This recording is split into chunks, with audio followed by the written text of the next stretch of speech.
Kalau kita hitung, itu distributor pupuk nggak akan kaya menjadi distributor, betul? Nggak akan kaya dia.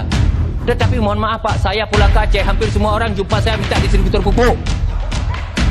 Ada apa? Mungkin bukan dia dapat dari 90, dari maling.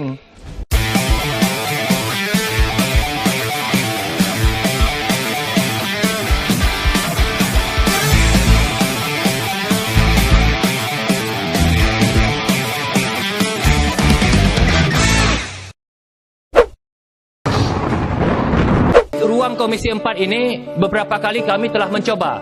Saya tadi juga disampaikan oleh Pak Haji Slamet, Bu Endang dan teman-teman yang lain. Karena permasalahan pupuk ini Pak mungkin puluhan tahun sudah bermasalah. Puluhan tahun.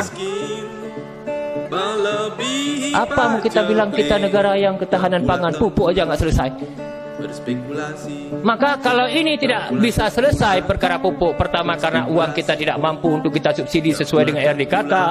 Karena kemarin kan kita paling sebagaimana disampaikan oleh Pak Johar tadi, kita 50% dari kebutuhan yang sanggup kita subsidi.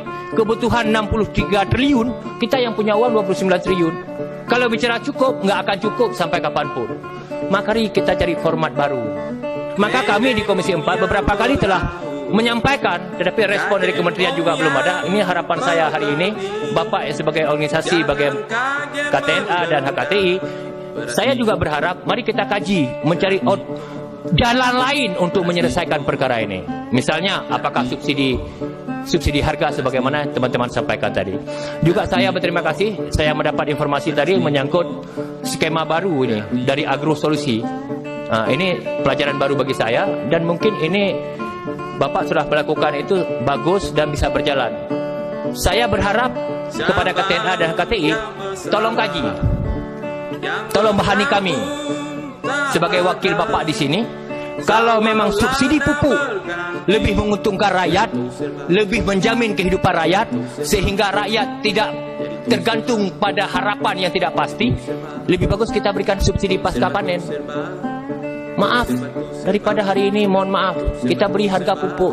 Seorang petani kita berikan pupuk bagus, semua bagus, tanam jagung bagus, hebat. Harga jagung 2.000. Tapi keringat dia nggak kita kasih pupuk. Kan lebih bagus kita subsidi harga daripada kita subsidi pupuk. Kan kalau kita tanya, nggak usah orang jauh. Saya dikasih pupuk, dikasih bantuan oleh pemerintah, tanam jagung. Setelah tanam jagung, karena saya dikasih pupuk, memang saya nggak rugi pupuk. Tapi saya, masyarakat rugi umur. Harga jagung 2.000 perak. Yang kedua, siapapun orang, di saat kita kasih harapan, dia akan menunggu. Kenapa ini muncul? Nggak cukup pupuk, karena negara mengatakan ada pupuk, subsidi. Tetapi mereka tidak tahu RDKK-nya, nggak jelas. Kemudian subsidi yang kita berikan tidak sesuai dengan RDKK. Maka oleh karenanya, saya membaca ini, ada format subsidi, kemudian ada asuransi. Saya pikir format ini menjadi landasan pijak kita untuk tidak ada lagi subsidi pupuk, kita berikan subsidi harga. Lebih bagus, yuk kita jamin harga jagung 5.000 untuk masyarakat tanpa subsidi. Kita harus jelas, negara ini harus dikelola dengan jelas, bukan dikelola dengan kepentingan. Ini mohon maaf, kembali ke masalah distributor. Saya salut penjelasan yang disampaikan oleh distributor pupuk. Bahwa ini sebenarnya kita berterima kasih pada distributor karena harga keuntungan cuma 90 Pak ya. 60 ya per kilo ya. Kalau kita hitung, itu distributor pupuk nggak akan kaya menjadi distributor, betul? Nggak akan kaya dia. Tetapi mohon maaf Pak, saya pulang ke Aceh, hampir semua orang jumpa saya minta distributor pupuk. Ada apa? Mungkin bukan dia dapat dari 90, dari maling, dari jahatnya. Ini menjadi kajian kepada asosiasi ini. Kalau 90 mohon maaf nggak cukup, nggak akan kaya seorang distributor pupuk. Tapi ini kenapa banyak distributor pupuk kaya? Ini mohon maaf, kita bukan benci. Tujuan kita ingin kita benah negara ini.